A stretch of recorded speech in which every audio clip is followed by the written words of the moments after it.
অনেক বছর আগের কথা। খলিফা ওমর রাজিয়াল্লাহু তাআলা আনহু গভীর রাতে মদিনার অলিগলি ঘুরে দেখছিলেন।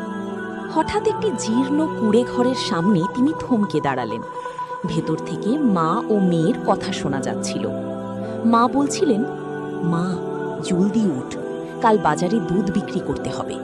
এক কাজ কর, দুধের সাথে কিছুটা পানি মিশিয়ে দাও, তাতে কিছু বাড়তি পয়সা পাওয়া যাবে।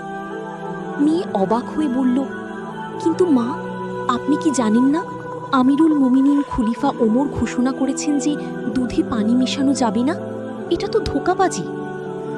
মা উত্তর দিলেন, আরে পাগলি, এই গভীর রাতে খলিফা কি আর এখানে দেখতে আসছেন? তিনি তো এখন ঘুমাচ্ছেন। মেয়েটি তখন শান্ত অথচ দৃঢ় কণ্ঠে বলল, মা, খলিফা ওমর না হয় আমাদের দেখছেন না, কিন্তু ওমরের রব তো আমাদের দেখছেন। মানুষের চোখকে ফাঁকি দেওয়া সহজ, কিন্তু আল্লাহকে ফাঁকি দেব কিভাবে?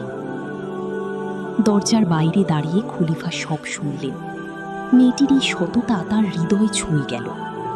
এই সাধারণ মেয়েটি পরবর্তীকালে তার ক্ষুধাভীতির কারণে খলিফা ওমরের পুত্রবধূ হয়েছিলেন, আর তাঁর বংশধরেই জন্ম নিয়েছিলেন ইসলামের ইতিহাসের অন্যতম ন্যায়পরায়ণ শাসক ওমর ইবনে আব্দুল আজিজ।